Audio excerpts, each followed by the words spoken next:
Hello. It's Tuesday already. It is. It comes and sneaks up on us every single week. Doesn't stop. I am glad we don't do it on Monday though, because Mondays are Always usually crazy. insane. Yeah. Usually like, oh no, we're late. Go figure. Yep. Yep. Lenders are back open. Title companies are back open, and Everybody wants updates and Mhm. what's going on and our plan for the week and all that good stuff. Yep. So, yeah. Today we thought that we would talk about there's some new like proposed changes to the laws here in Florida for HOA, and that also includes the condos as well. Um, I know That that was gonna be one of my questions. I wasn't sure. yeah, so the condo associations, they had some changes of their own that are already in effect with the building repairs and things like that. But there are some other bills that passed and are already in effect. And then let's see, there's some that are starting July 1st, which is good for HOA laws, and it's here in Florida. That's not nationally or anything. This is just for Florida specifically, Right. which is really good for people that are living in HOA, especially if they are very strict, like with the being able to like park a truck. Like some HOAs say like no trucks, no motorcycles, and unless they're like tucked away and hidden in your garage if you have a garage. But they're coming up and being a little bit more lenient. Like the one, it's House Bill 979. This is starting July 1st. This one says it simplifies the estoppel certificate issuance process. So that is something that you and I, Lindsay, both know what that is. But for somebody who, doesn't practice real estate, or even if you have bought or sold in an HOA, you're not, up to, par with all the estoppel and all that language. But what that document is when you are selling or purchasing, it's something that's needed. The title company requests that document, and it just shows that the current owner slash seller is up to date on all of their dues. Um, and they prorate it, all of that to whatever's owed next. So they charge a fee for that. Just another fee, and usually A lot of fees for a lot of things. So it's that is definitely one of them. And yeah. then like to get all of the documentation that we need for an HOA or even a condo or what have you, like some of the fees they're expensive. Plus they're charging the new buyer like an application fee to even be approved for the HOA. Sorry to interrupt you again. No, that's okay. But yeah, so they're now going to be prohibiting community associations from imposing fees um, for the certificates and establishing clear guidelines. So So it's I'm wondering if that includes like requesting the rest of the documents because they're making them have public documentation like on a website or something without having to go and like pay for the documentation if I've read correctly. that's how I interpreted some of the things too, because it also says there's another House Bill 173 that's coming into effect.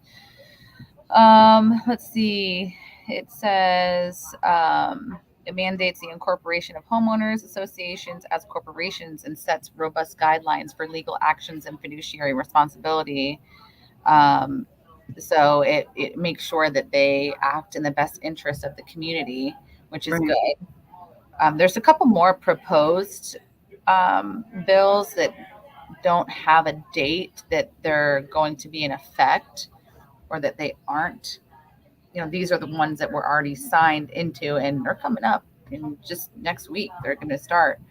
Um, there's a few that already came into effect. There's one that started October 1st last year, April 1st, and June 1st last year.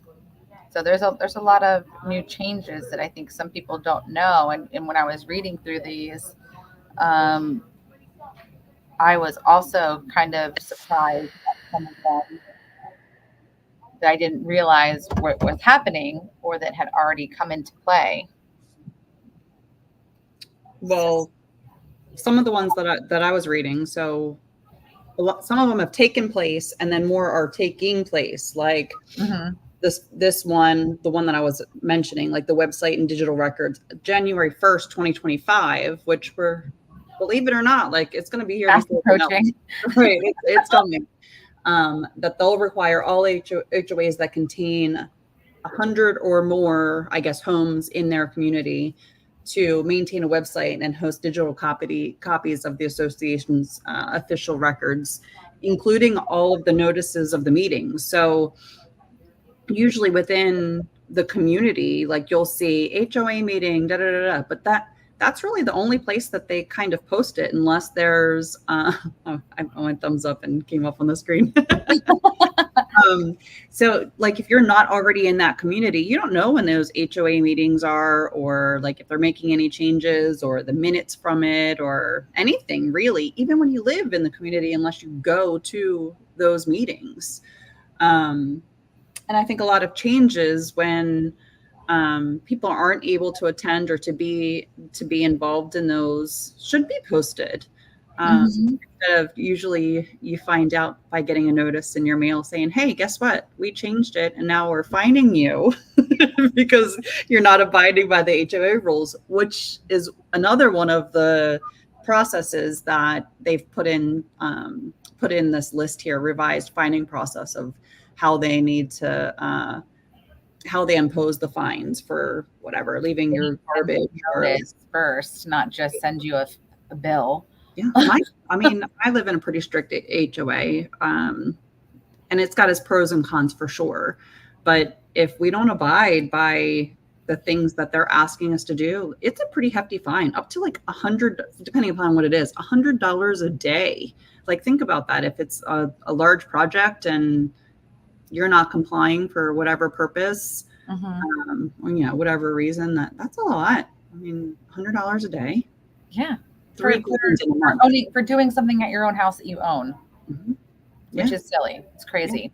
But going back to the documents and everything being publicly listed on the website, there are some communities that already do that, and it's wonderful. And I don't know why they all don't do it, because that eliminates calls. That They do. Normally, if your neighborhood has it like that, they have all their documents and everything listed online, Mhm. and the meeting minutes and all of that, which is really great. It's good for people who are doing their own research on a community to try and narrow down somewhere that they want to live. Um, and it's also good for agents, whether you're acting as a buyer's agent or a seller's agent. So that way you can provide the link and you can actually download these documents and get them for your clients. Again, whether you're representing the buyer or the seller, and it just eliminates the phone calls to the property management, um, and trying to track down the HOA board members, ask them questions and everything. I was trying to gather some information for a different community, and you and I were just talking about this before we hopped on, and they told me that I needed to pay for the documents, and I'm like, wait a minute. We want to take a look at the documents and make sure Right. also make sure all the engineering evaluations have been done. If there are any repairs that need to be done to this was a condo association, and that was something that came into effect last year after the collapses down in Miami, in South Florida. They changed some laws to make sure that the condo communities, especially the coastal ones or anything 3 stories and above, were getting their buildings examined by a structural engineer, and to make sure that the structural integrity is still Right. there. And if not, we need to get it repaired, and it has to be done within a specific time frame. Otherwise, they get in trouble. so, um, so yeah, I couldn't believe that this condo community told me. They told me that I needed to pay for the documents, and I was like, "We're not doing that because the It's not like $20 either. It's like 150 per for document." right. Yeah. So we were like, okay. So So I how started. did you determine that that's what you want to do? You're just going to go and say, oh, okay, I'm going to buy all of these documents just to see where I Well, want to live. Like, I think it's yeah, and I great to told kind of them, get I said, know. no. I'm like, no, we're not doing that because we haven't even picked a condo yet, and we're going to spend hundreds of dollars in documentation that you could easily just send to me. I'm like, and you can, I'm like, I know you can answer these questions for me. And the lady was just very short. She just kept telling me to go to homewise.com. So I was like, all right, I'm going to do my own research, and I know friends of friends who live in this community, so I'm going to find out that way. Well, thank goodness, because otherwise, how else are you gonna figure it out? Cool. And on top of it, when you go to the site, it's asking you to upload your contract, whether it's a listing agreement or it's a sales contract. And I go, lady, I don't have either one of these because we haven't picked this community yet. So it was very, very frustrating. That's just one example. And I'm not saying that every community is like that. A lot of them are pretty good about providing the documentation, or if like the seller has it already. But again, in this scenario, we're just trying to dot our I's and cross our T's and make sure we don't waste anybody's time or money on inspections and taking people's houses off the market. And it seems really silly that you would have to pay for a document that should be publicly listed, and every seller who owns in that community should have a copy. You shouldn't have to Right. pay hundreds of dollars for pieces of paper. And when things change to like have to go and do your own research, it should be public knowledge for sure. So Mhm. I'm glad that there are.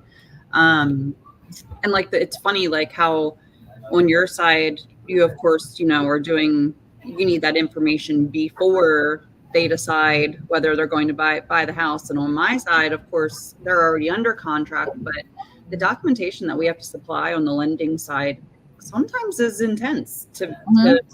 you're waiting for them to send it. They have to fill out this questionnaire. We need to contact whoever the master insurance company is to get the new buyer added to the policy. I mean, like it's a lot. So to Yeah. have that information as public knowledge should speed things up. I mean, we're all trying to get it done as quickly as possible and not waiting for somebody to be able to have the time to fill out this 3-page document for documentation that's already right here. So I think it's great, unless they make, maybe they'll make like a website for everything where you can just go and search like for all the HOAs, or I don't know how they're going to do it, but Yeah. And really, I mean, and like I was saying though, like some of these other HOA communities, maybe I shouldn't say other, but some HOA communities already have all of that, and it's very easy to navigate. It's not an extravagant site.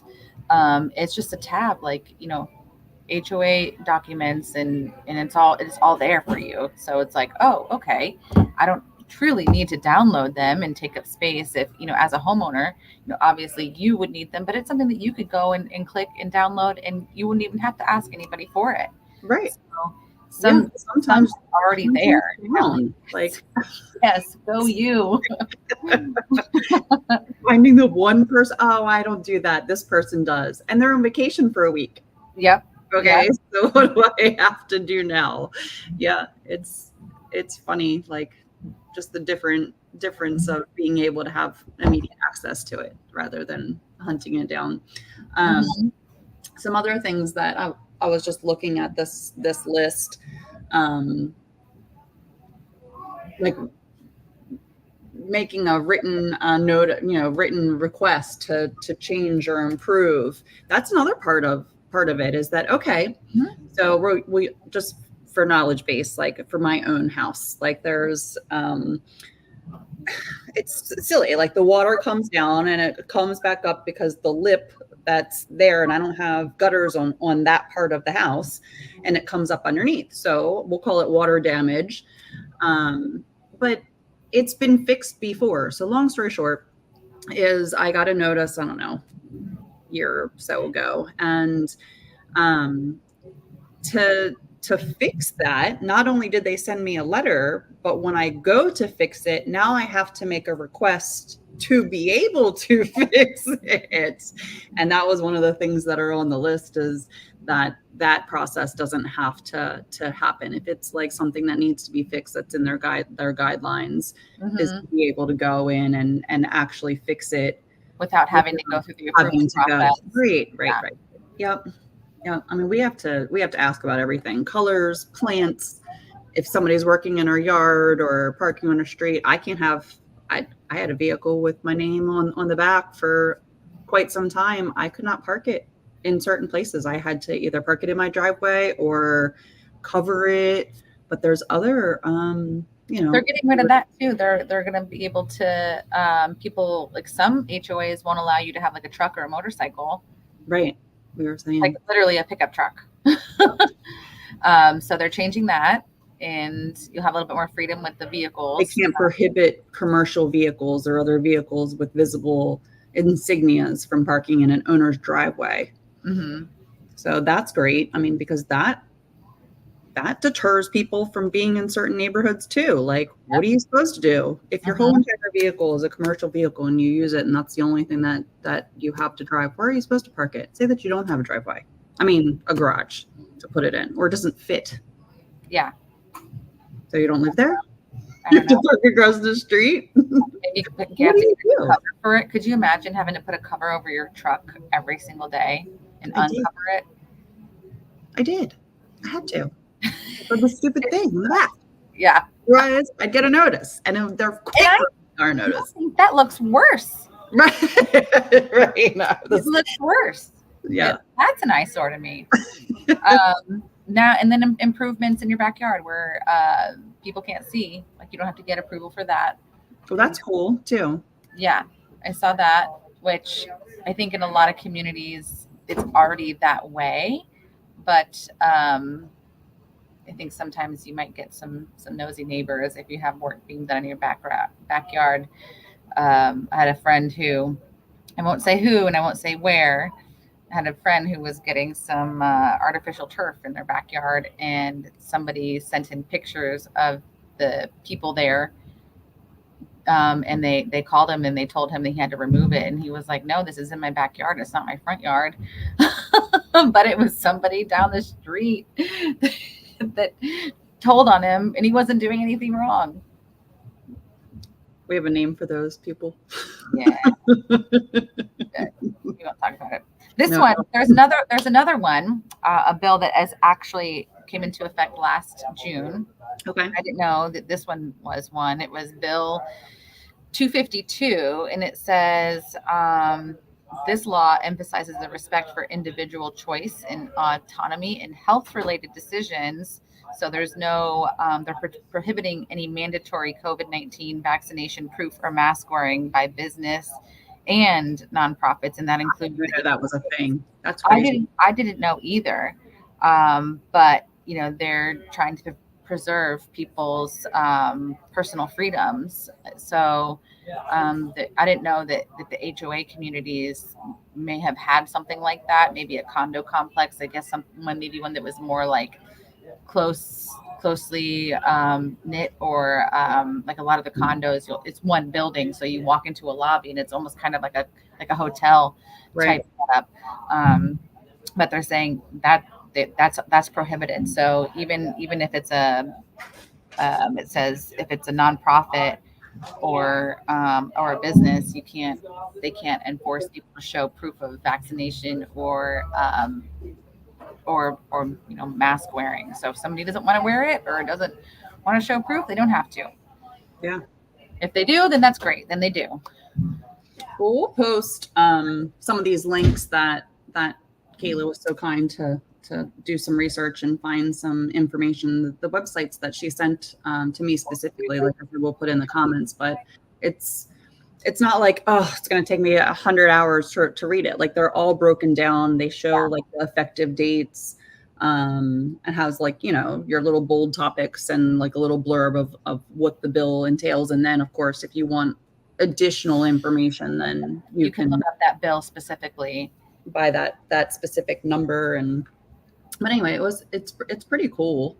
And I honestly had no idea that any of these changes were coming into effect. So I'm glad that we're able to spread the word, so to speak. Mm-hmm. Like some of these things are decision makers of like whether you're moving into certain communities or Mhm. what they're allowed to do. So lots of changes, of course, in our industry, and um, I'm sure that because of these specific bills, we're going to see even more things on Mhm. both sides, both the real estate and the finance side of what's acceptable and how we're going to obtain these documents and how we are going to pay for certain things. What's going to happen to our HOA fees within the communities themselves if Right. they're having to, you know, have specific documentation for websites and records and things like that. Of course, it shouldn't be that big of an expense, but it is different for them to be able to go Right. and update things and to make it public and to keep up with it. Sure. So, I think it's all pretty positive though. I don't, didn't see anything that was a negative at all. I think it's going in the right direction. With the new mandates with the repairs on the condos, it's I think some people are seeing some fee increases because of it, depending on the community. But mhm. I think a lot of the fee increases recently are due to insurance costs too, because the insurance, as everybody knows, has kind of gotten a little out of hand over the last couple of years. But good news on that is I think it's getting better. I'm starting to see a little bit of reliefs as more companies are coming back into Florida and writing new policies in Florida. Um, so I think that over the next year or so we'll start to see that again. So when it comes to insurance too, everybody should know if you get a renewal notice and your policy is going up like crazy, shop around. Okay. That's one of the things I was just going to mention is like I'm finally starting to see as we have in the past, a difference in insurance quotes. And the reason being Mhm. because they're having more options to select when, they're providing these quotes on a particular property. Mhm. And for quite some time, I mean, even still, like most of the quotes are pretty much hand in hand, and the biggest difference in cost isn't necessarily like the company that they're using, it's like certain coverages. So Mhm. if you have exact coverages, you're going to get pretty much the same quote from different insurance companies, from however they're underwriting them.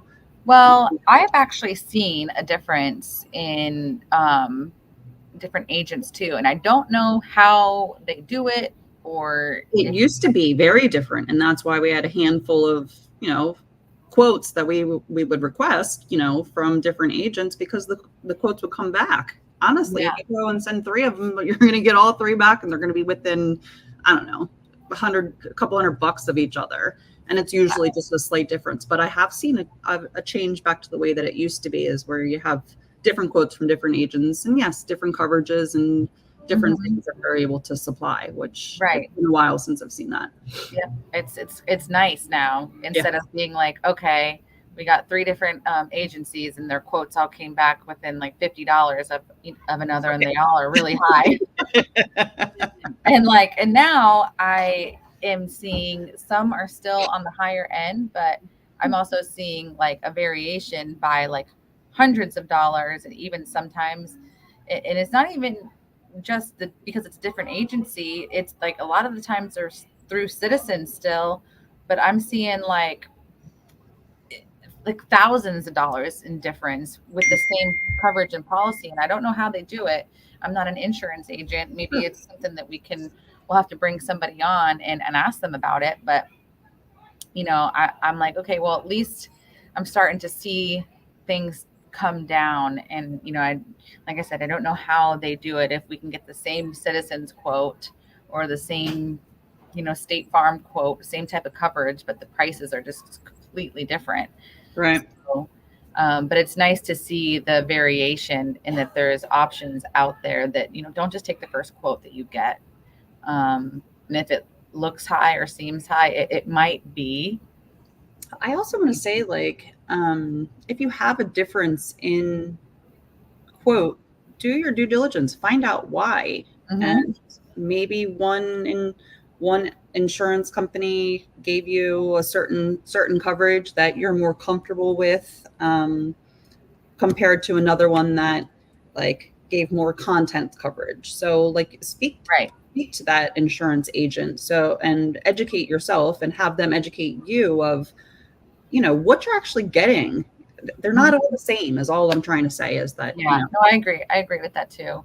That I've also noticed too, and this might be, somewhat of a relief to some people. So I have, a few waterfront listings, and I've actually gotten quotes for their flood insurance that is way cheaper than what they're currently paying. Like, and their homeowners too. Like I have one listed over on Sea Ranch, and they said they're paying, I think they're paying like 4 or 5 thousand for their homeowners insurance, and I got a quote for like 1,900 for their homeowners, and they're like, "Holy crap!" Like they almost want to cancel. And but then now they want to stay. well, no, not to stay, but they're like, "Well, I'll just save some money, just for the month because I mean, when you break that down Oh, it's a lot. for their costs per month, It's it's a lot. almost cheaper to do it that way." And even their flood was like, I think it was like $1,000 cheaper. So all in all, I mean, they could be saving thousands of dollars. Yeah, with all of these changes, we should definitely have somebody come in, especially talk about flood, because I think we're going to see a lot of, well, we're going to see a lot of insurance changes, period. But I think with some of the rules that we've mentioned before of, the dwellings having to match and things like that they have on their side now that we didn't have before, and more companies coming in being able to offer products, that we should talk about it again, kind of update what's going on, what Yeah, changes we've seen. Is it getting less expensive, or we just have more options to choose from? Things like that. yeah, And that, yeah, we're going to see what happens, because word on the street is that we're supposed to have a pretty active hurricane season this year. We're kind of I'm smack hoping they are a little really wrong about it. bit. But we're not. That's the word on the street. But I can tell everybody that I filed a claim on my flood insurance last year. If anyone has been with us for some time, I Yeah. flooded during the storm. We filed a claim, and my policy did not skyrocket. I didn't get dropped. I think we increased our coverage because we had something wrong with our flood coverage. It wasn't as much as it should have been. Right. So we increased it. It only went up by $50 for the year. Our homeowners went up like $1,000, but we didn't file a homeowners insurance claim. But so a lot of people think, oh, if I file an insurance claim, that means I'm going to get dropped, or my insurance policy is going to skyrocket like it does whenever you get into a car accident. But it's different. So I think there's a lot of things that come into play when that would happen. If your insurance goes up, I think that they probably look at how many claims have been made, or did you make a claim to fix something more minute, or was it a big thing. Like this, in this scenario, we had no choice, we had to file an insurance claim. Oh yeah. And I think that there's a myth of how high your insurance is going to go, or if you're going to get dropped if you file a claim. So Which that's I agree. And to ask. I think people hesitate, but like you said, you didn't have a choice of Yeah. whether you were going to make a claim or not. I mean, I saw firsthand your home. There's no choice. Like, Yeah. some people, yeah, there is a choice, but for the most part, I think that, if it's a catastrophe, like, your coverage is what the coverage is, and I don't think that you're going to see any astronomical, unless you're making claim after claim, or if you had a claim on one house and then you move to another and now you have another claim, and so on and so forth. So they see a pattern. Yep. Um, Exactly.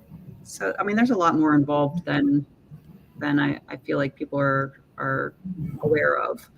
I agree. Of what increases those. I mean, it's kind of like a car insurance. You're going to go out and you're going to go get tickets and fender benders and make all the claims, your insurance is going to go up. They're going to be like, this person is not a good driver, and they're going to cost us a lot of money. So, right. So we're going to charge them for it. Right. It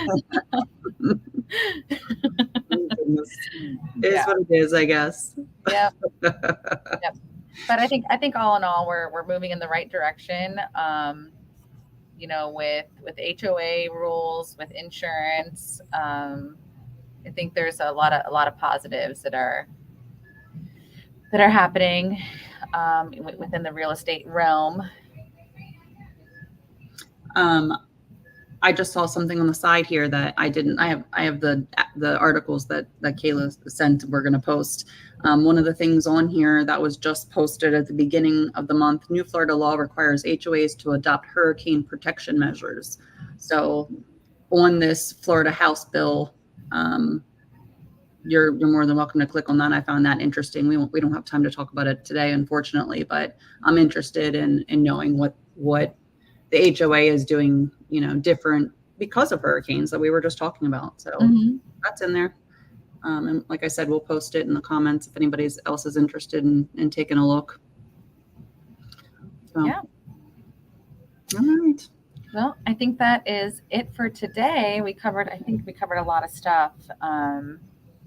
But as I said, I think it's all good stuff and positive for whether you are thinking of purchasing, selling, or if you already are a homeowner and live in an HOA community or a condo. It's all it's looking good for us. Yeah. I mean, officially, according to this, the official posting of it for a website or any kind of digital record is January 1st, but they're going to be making changes between now and then to get ready to get acclimated. So really great information across the board. I'm kind of excited about it to read a little bit more. Yeah. Because like you said, it's all great information, and like it's comforting to know that things are changing and they're changing for the better, you know, for things that have been a struggle in the past. So absolutely.